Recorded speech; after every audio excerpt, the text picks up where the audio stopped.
अब भारत में director general of health services ने कोरोना की नई दवाओं को लेकर प्रोटोकॉल और गाइडलाइंस बदल दिए हैं। यानी डॉक्टरों के पर्चे में अब तक जो दवा लिखी जा रही थी उनमें बदलाव हुआ है। कई दवाओं को अब इलाज में इस्तेमाल न करने की सलाह दी गई है। इससे पहले भारत में डॉक्टरों ने जिन दवाओं को पर्चे पर लिखा उन्हें लेकर बार बार सवाल भी उठे। हालांकि डॉक्टर नीतियों के अनुसार ही दवाएं लिखते हैं, इसीलिए केंद्रीय नीति भी तेजी से अपडेट होनी चाहिए।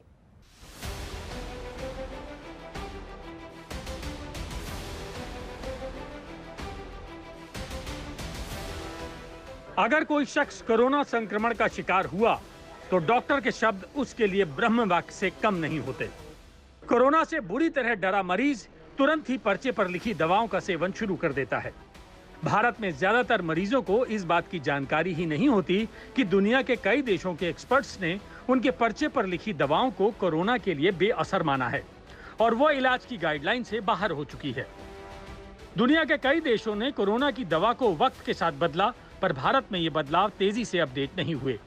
अब जब कोरोना की दूसरी लहर थोड़ी थमती दिख रही है, तब director general of health services यानी डीजीएचएस ने नई गाइडलाइन जारी करके कोरोना के इलाज में इस्तेमाल होने वाली कई दवाइयों को बंद कर दिया है।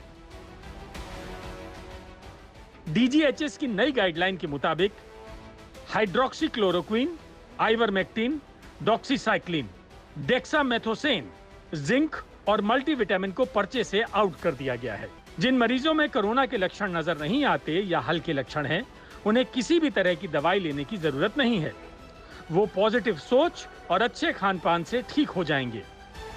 डीजीएचएस की गाइडलाइन में बिना लक्षण वाले मरीजों के लिए सीटी स्कैन जैसे टेस्ट भी गैर जरूरी बताए गए हैं। मॉडर्न मेडिसिन का एक सिद्धांत है, दवा के बारे में ये कहा जाता है, minimum number of medicines at the minimum effective dose for the minimum required duration, जिसका मतलब है जितना ही कम दवा दिया जाए उतना ही अच्छा है, क्योंकि बहुत सारी बीमारी अपने आप ठीक हो जाता है, सिर्फ इनको सपोर्टिव ट्रीटमेंट देना है। भारत में बहुत से लोग मान रहे हैं कि रेमडेसिविर से कोरोना मरीजों की जान बच सकती है। भारत में डॉक्टरों ने पर्चे में रेमडेसिविर खूब लिखी। डीजीएचएस की गाइडलाइन में रेमडेसिविर के बारे में दिशा निर्देश दिए गए हैं। रेमडेसिविर का इस्तेमाल सिर्फ अस्पताल में भर्ती गंभीर मरीजों पर ही किया जाना चाहिए। डॉक्टरों को सलाह दी हुई है कि रेमडेसिविर के इस्तेमाल में बेहद सतर्क रहें। इसके साथ ही डीजीएचएस ने टॉसिलिजुमैब का इस्तेमाल भी गंभीर मरीजों पर ही करने को कहा है। सवाल उठ रहे थे कि क्या भारत में डॉक्टर के पर्चे में स्टेरॉइड की मात्रा सही है?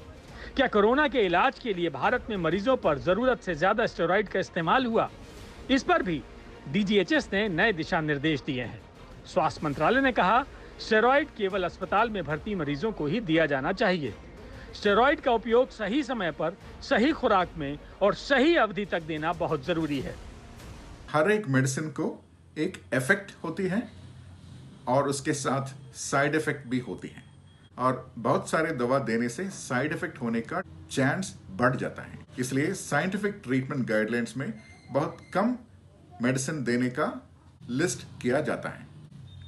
अब हमारे देश में बहुत सारे गाइडलाइंस होते हैं और डॉक्टरों की आशा यह है कि सारे गाइडलाइंस एक साथ मिल जाए और साइंटिफिक तरीके का ट्रीटमेंट कंटिन्यू किया जाए।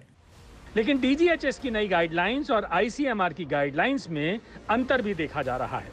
जो दवाएं डीजीएचएस की लिस्ट से बाहर की गई हैं, वो अब भी आईसीएमआर की वेबसाइट पर दिख रही हैं। इससे भ्रम की स्थिति पैदा हो रही है। भारत में अभी जरूरत है हमें एविडेंस आधारित मेडिकल गाइडलाइंस बनाने की, साथ में उनका इस्तेमाल बढ़ाने की भी ज़रूरत है।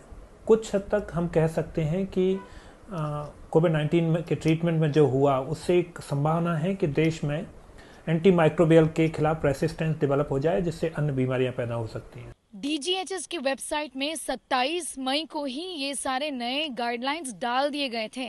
सवाल ये है कि 10 दिन बीत चुके हैं, लेकिन मंत्रालय ने इसकी सूचना अभी तक नागरिकों को नहीं दी है।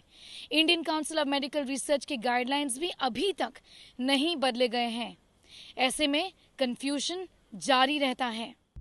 डॉक्टर जो पर्चे लिख रहे हैं उनका आधार है सरकार की गाइडलाइंस, लिहाजा अगर इस पर कोई भ्रम है तो तुरंत दूर करना चाहिए। WHO समेत दुनिया के कई देशों ने कोरोना के बदलते स्वरूप के मुताबिक दवाओं को बदला है और ऐसे बदलाव भारत में भी तेजी से होने चाहिए। मुमकिन है कि कई मरीजों को भारत में इस्तेमाल हो रही ऐसी दवाओं से तत्कालिक फायदा हुआ हो, जिनका इस्तेमाल WHO रोक चुका है। लेकिन इसका मतलब ये नहीं कि इलाज की गाइडलाइंस को महामारी के बदलते स्वरूप के हिसाब से तेजी से अपडेट न किया जाए। ये बहुत जरूरी है कि भारत के लोग कोविड के इफेक्ट के साथ साथ इसके इलाज के साइड इफेक्ट से भी बच सकें। दिल्ली से स्नेहा मोरदानी के साथ आज तक ब्यूरो।